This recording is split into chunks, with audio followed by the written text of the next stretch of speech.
Hello dear students. Today I am going to discuss on priority scheduling based on non-preemptive. I believe that you might have gone through my previous video series on priority scheduling using preemptive scheduling. As the name indicates, the process try to get through the CPU on the basis of a priority conditions. In the given sheet, you can see that the question asks for a Gantt chart preparations from the given table. This is the given table, and also find the time of arrival average as well as average waiting time. As the name indicates, the non-preemptive means suppose P1 is one process, it takes 4 units of time. P2 is the next process, it takes 5 units of time. P3 is next process, it takes 1 unit of times in the burst conditions. P4 takes 2 units of times. P5 takes 3 units of times, and P6 takes 6 units of times. Apart from that, if you see the priority, let me put these questions with the additional is that high priority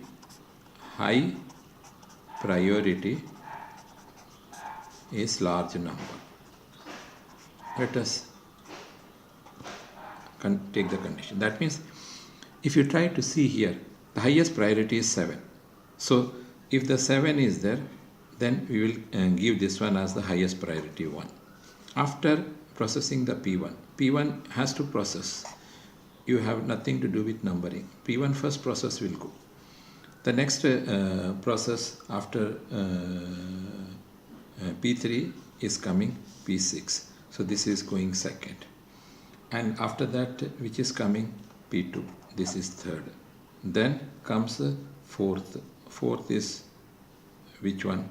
Which process is coming as fourth? Fourth is coming as process 2. Yeah. Then P4. Then it is coming as fifth, and that's how the whole 6 process is going to proceed. Now here, one thing you have to remember that one, under the case of a non-preemptive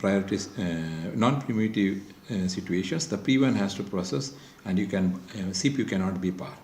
So let's see how this particular process is being used to process, and also how it can be incorporated in the Gantt chart.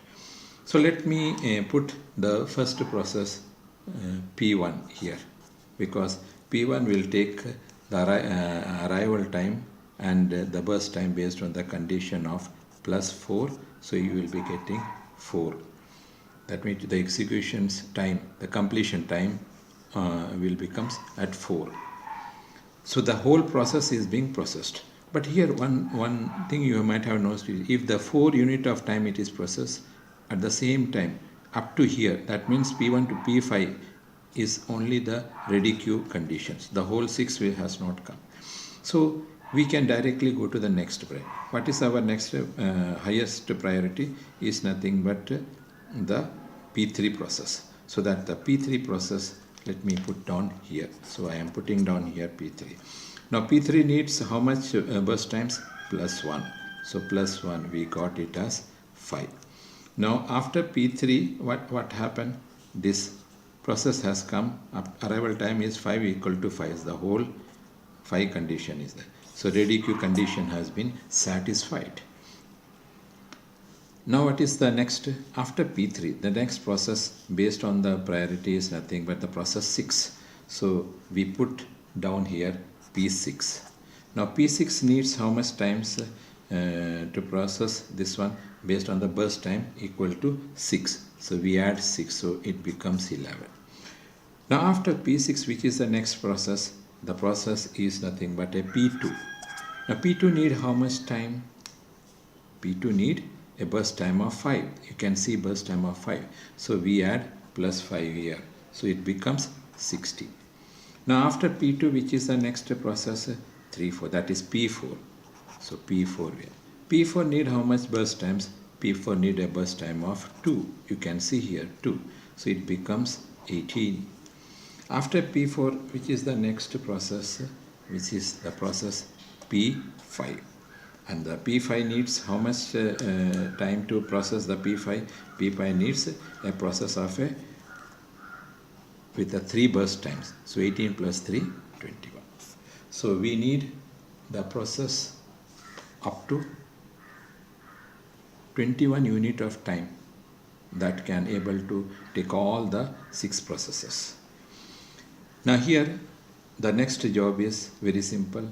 We can see that every process is executing at this without having a group. That means the whole burst time is taken and processed. So this becomes 0, this becomes 0, this becomes 0, this becomes 0, this becomes 0, this becomes.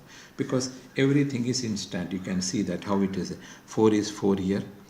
And the next case P3 was there. P3 was having a sorry, I have a mistakes here. This is not this conditions of 0. Rather, this becomes 0, this becomes 0, this becomes 0, this becomes 0, this becomes 0, this becomes. This is a priority. So you can see the P1 case plus 4 has come. P3 case plus 1 has come. P6 case plus 6 was there. P5 case plus 5 was there. P2 case is the now after that P4 case is there, plus 2 was come. P5 case was there and plus 3. So all process becomes 0. Now completion time. As completion time, how we do? We see from the extreme right side towards the left. So first case P5. Now P5 case, what was the completion times? It was 21. After that P4, it is 18. P2 is 16. Then P6, 11. P3, 5. P4, 4. You see. P5 is 21. P4 completes at 18. Then P2 completes at 16. P6 completes at 11. P3 completes at 5. P1 completes at 4. So that's all. Now this is turnaround time is this minus this. Current time minus arrival time. So here we write it as 4, 15, 3, 15, 17, 6. And waiting time is time arrival, turnaround time minus burst times. So here 0, 10, 2, 13, 14, 0. So we sum up the turnaround times. So it comes as 60. Here sum up when we do as 39. So now we will see exactly what is going to be the average turnaround time. Average turnaround time is nothing but 60 divided by 6.